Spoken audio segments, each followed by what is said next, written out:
Bonjour tout le monde, c'est Margot, j'espère que vous allez bien, perso moi ça va. Du coup aujourd'hui on se retrouve pour un nouvel épisode et aujourd'hui je vais vous parler du drama chinois 12 Letters qui est un drama spécial Tencent de 12 épisodes et qui date de 2025. Le drama si jamais est disponible aussi sur Viki, WeTV et Apple TV. Bon, c'est pas une grande surprise, je pense que ce drama vous l'avez vu passer en 2025 parce que moi je l'ai vu passer absolument partout même si je ne cherchais absolument pas de drama. Et d'ailleurs ça tombe très bien parce que ces derniers temps je suis un peu en pénurie de ces dramas, j'ai du mal à trouver des bons ces dramas. Donc vraiment la recommandation, les posts que j'ai vus sur internet sont tombés au très bon moment parce que vraiment ça faisait un moment que j'avais pas vu un aussi bon ces dramas et franchement ils méritent la hype. Tout ce que j'ai entendu sur les réseaux là, c'est mérité et c'est justifié. Alors rapidement, du coup, quel est le casting de ce drama? En acteur principal, nous avons Joey Jan. Joey Jan, si vous ne connaissez pas, c'est l'acteur qui avait fait When I Fly Toward You, le C-drama. Je ne sais pas si vous vous souvenez de ce drama.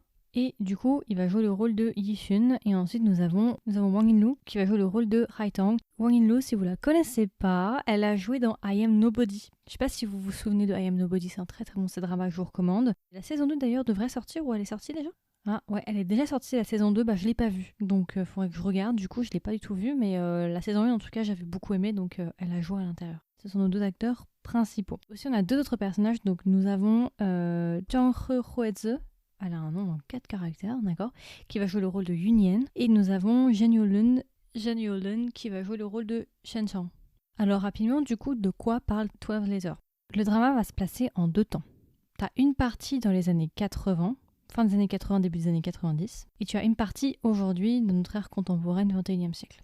Yi-Shun et Hai-Tang appartiennent au siècle précédent et Yunien et Shen Chang appartiennent à aujourd'hui. On va traiter Yi-Shun et Hai-Tang, ça c'est dans les années fin 80, début des années 90. Ce sont deux adolescents. Et Yi-Shun plus particulièrement, avec ses deux autres amis, travaille un petit peu pour un gang pour collecter les dettes. Et un jour, il va rencontrer le chemin de Hai-Tang, qui est aussi une adolescente de son âge. Et en fait, ils vont se rencontrer car le père de Hai-Tang aurait emprunté de l'argent, justement, au patron de Yi-Shun. Et du coup, Yi-Shun et ses amis vont venir chez Hai-Tang pour lui demander de payer cette dette que son père, du coup, a créée. Le truc, c'est que Hai-Tang, elle a pas d'argent, et puis elle considère que ce n'est pas son problème, donc elle va refuser de payer, elle va dire qu'elle n'a pas d'argent.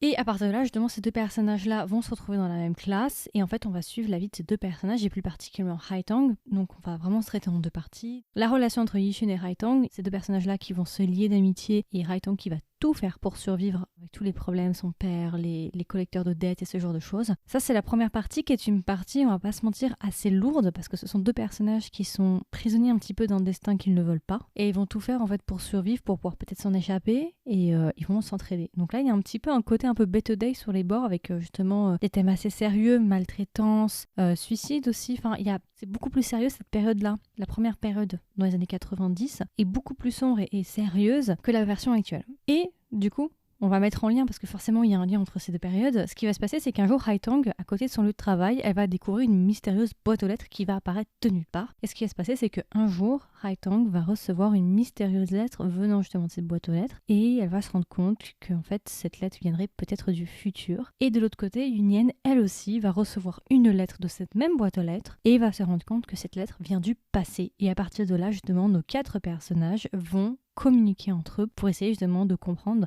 le secret derrière cette boîte aux lettres. Voilà, je ne vais pas trop en dire, je vais vous laisser là, mais c'est un drama, franchement, ça faisait longtemps qu'on n'avait pas eu un aussi bon, ces dramas, vraiment. Et ce que j'aime beaucoup, c'est que le film est court, 12 épisodes, ça franchement, je crois que c'est vraiment le point vendeur en fait. Je pense que pour beaucoup qui n'aiment pas trop les C-dramas ou qui hésitent à commencer les C-dramas parce que c'est trop long, 40 épisodes, 20 épisodes, je peux comprendre. Là, je pense vraiment que là, ça peut vraiment être accessible à tout le monde. 12 épisodes, ça se fait hyper rapidement. Et c'est vraiment le type de drama qualitatif où vraiment le but n'est pas de faire de l'argent ou de faire des placements de produits ou faire ce genre de choses. Le but, c'est vraiment de faire une belle histoire, une bonne histoire bien construite.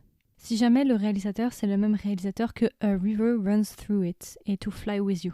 Et pour les scénaristes, il y en a deux.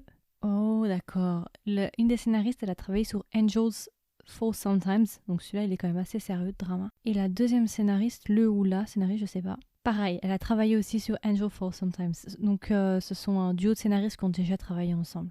Ok, d'accord. Bon alors rapidement, qu'est-ce que j'ai pensé de ce drama? Je vous l'ai déjà bien introduit, vous l'avez deviné, c'est un très très bon drama, vraiment. En plus, ce qui est bien, c'est que c'est un casting plutôt jeune, on va dire. Enfin, ce sont des acteurs moins connus, moins vétérans, moins médiatisés. Donc ça fait déjà du bien de voir aussi un casting un peu différent. Ça fait un peu de fraîcheur, ça fait du bien. Le jeu est vraiment plutôt bon, et en fait, ce qui fait la force, je pense, de cette histoire, c'est le script.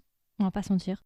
c'est très bien écrit et surtout c'est pas courant d'avoir des dramas aussi sérieux. Je vais vous le poser maintenant, c'est un drama sérieux. On n'est pas sur de l'humour. Alors il y a un petit côté romance, donc les thèmes principaux c'est thriller, mystère, romance, fantastique. On a de la romance, c'est vrai, mais c'est un drama qui va vraiment parler de thèmes sérieux. Les abus familiaux, maltraitance, suicide, et d'autres thèmes aussi, je vais pas être dans les détails, mais faut vraiment prendre en compte que vous allez avoir des scènes qui sont tellement intenses, avec des scènes de colère, de haine, avec des personnages qui sont complètement prêts à tout faire en fait. Ils ont un tel désespoir et ils sont prêts absolument à tout pour survivre ou pour se venger. C'est vraiment des personnages, vous allez vraiment rencontrer des émotions assez intenses en regardant ce drama, c'est pas une petite romance, ha ha ha, hi hi hi. Vraiment, il faut être préparé.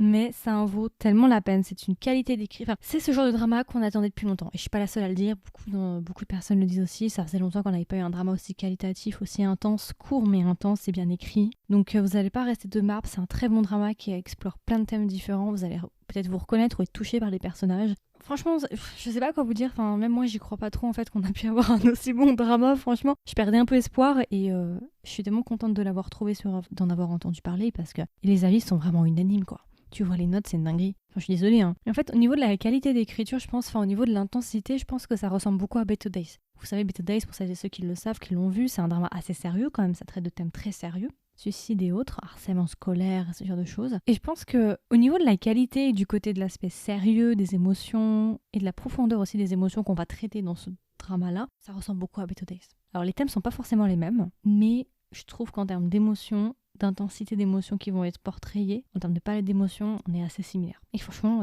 les avis sont tous unanimes, quoi. Donc c'est un drama qui sera pas forcément... En fait, il faut être dans le mood, c'est pas un drama que tu peux regarder comme ça.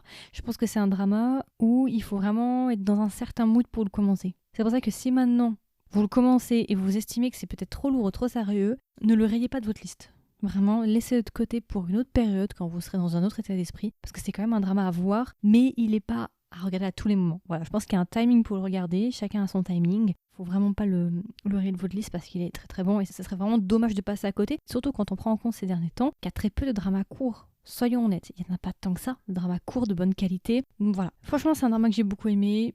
Qu'est-ce que je peux vous dire de plus ? Ça, c'était longtemps qu'on n'avait pas eu quelque chose de qualité. Après, j'avoue qu'il y a des petits moments où je me suis un petit peu ennuyée. Il y a surtout l'arc avec la professeure. Personnellement, ça m'a pas plus touché que ça. Mais je sais qu'il y en a beaucoup qui ont été touchés par les arcs aussi des personnages secondaires et tertiaires. Moi, un peu moins, j'étais surtout intéressée par qu'est-ce qui va se passer au final.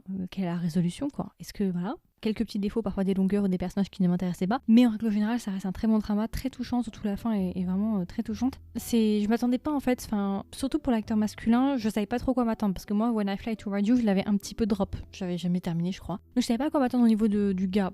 Pour l'acteur. Par contre, pour la fille, je la connaissais, je l'avais eu dans I Am Nobody, donc voilà. Mais je sais qu'elle joue bien, mais elle a une manière de faire un style. J'avais juste un peu peur qu'elle répète un peu le même style dans ce drama-là, alors que qu'elle change pas vraiment de jeu, entre guillemets. Je sais pas si vous voyez ce que je veux dire. Qu'elle ne s'adapte pas du coup à ce nouveau projet et qu'elle qu'on retrouve un peu le personnage de I Am Nobody en termes de jeu d'acteur. Je sais pas si vous voyez ce que je veux dire.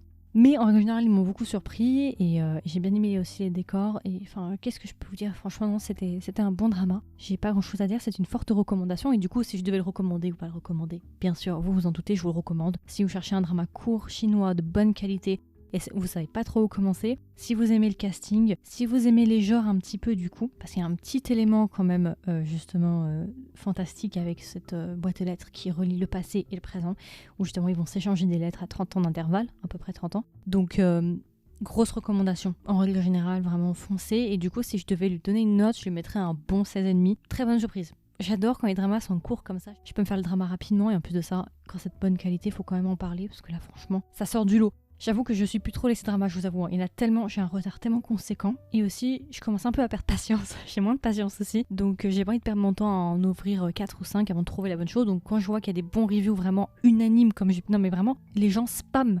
Sur Instagram, je me suis fait spammer de tous les côtés sur ce drama, donc je me suis dit bon allez vas-y, on va le commencer parce que bon, ça peut pas être mauvais quand j'en entends autant parler quoi. Donc voilà, si vous êtes passé à côté, vraiment laissez-lui une chance parce que je vous promets qu'il en vaut la peine. Et voilà, c'est à peu près tout. En vrai, je pense que j'ai fait le tour sur ce drama. Comme d'habitude, n'hésitez pas à me donner vos retours. Est-ce que vous l'avez vu, vous l'avez pas vu, est-ce que vous l'avez aimé, pas aimé. Si vous comptez le voir d'ailleurs, si vous l'avez pas vu mais que vous comptez le voir, n'hésitez pas à me dire. Et si jamais vous voulez être au courant des dernières sorties du podcast, n'hésitez pas à vous abonner sur votre plateforme d'écoute préférée pour recevoir une notification dès que je sors un épisode. Et si jamais vous voulez m'aider et me soutenir, n'hésitez pas à me laisser une note pareil sur votre plateforme d'écoute préférée. Donc soit laisser un nombre d'étoiles sur Spotify ou bien me laisser un review sur Apple Podcast. Et puis voilà, écoutez, je vous souhaite une agréable journée ou une agréable soirée et je vous dis à la prochaine pour un nouvel épisode. Bye bye!